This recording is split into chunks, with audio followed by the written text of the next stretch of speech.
Gorilla ने की सफाई।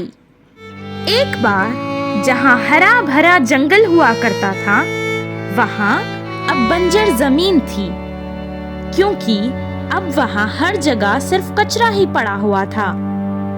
गोरिल्ला के पास पीने के लिए अब एक खतरा पानी भी नहीं था। वो पानी की तलाश में निकल गया।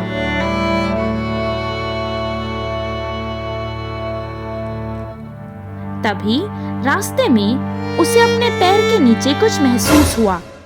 जब उसने देखा तो वहाँ एक खाली डब्बा पड़ा हुआ था। जब उसने यहाँ वहाँ देखा तो उसे एक डस्टबिन दिखाई दी।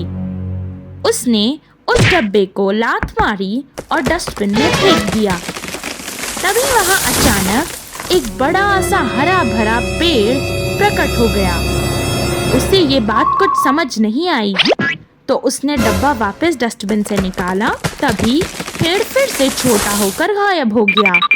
वो सारा कचरा लात मारकर डस्टबिन में फेंकने लगा।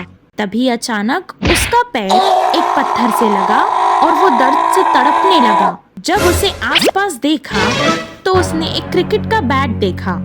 उसने बैट लिया और सारा कचरा बैट से मारकर डस्टबिन में फेंकने लगा। तभी डस्टबिन में से एक भेड़िया बाहर आया। वो कचरा उस पर गिरने के कारण उठ गया था।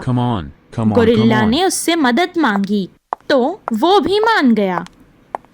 गोरिल्ला ने अब एक क्रेन लाई और उसकी मदद से सारा कचरा उसमें उठाने लगा और एक ट्रक में उसने सारा कचरा डाल दिया। भेड़िया उस ट्रक को चला रहा था। वो दोनों साथ मिलकर सारा जंगल साफ करने लगे और बहुत सारे पेड़ उगने लगे।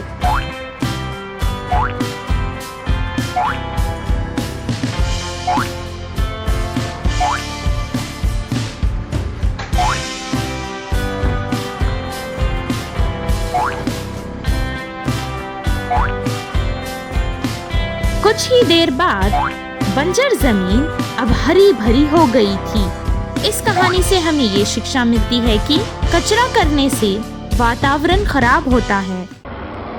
गॉडजिला और किंग कॉन्ग की लड़ाई। एक दिन एक गॉडजिला समंदर से तैरते हुए एक बड़े से शहर में आ गया। वो अपनी ताकत दिखाकर सब कुछ बर्बाद कर देना चाहता था। जब वो चल रहा था तो बड़ी से बड़ी गाड़ी भी चिपक जा रही थी। वो जब लात मारता तो बड़ी से बड़ी बिल्डिंग भी टूट जाती थी। किंग कॉन्ग ये सब देख रहा था और उसे सबक सिखाना चाहता था। दोनों के बीच हाथापाई होने लगी। कभी कोई किसी पर भारी पड़ रहा था तो कभी कोई दूसरा।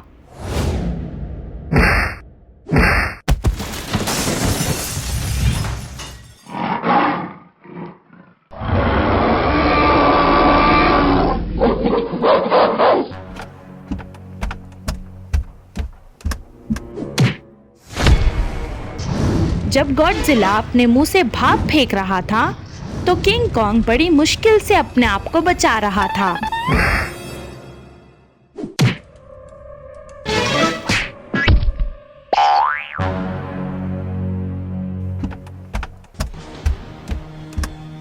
किंग कॉन्ग ने एक लाइट का खंभा लिया और गॉडजिला को मारने लगा। फिर उसे उसकी पूंछ से घुमाकर वापस फेंक दिया। इस कहानी से हमें ये शिक्षा मिलती है कि कभी अपने आप को किसी से ज्यादा नहीं समझना चाहिए।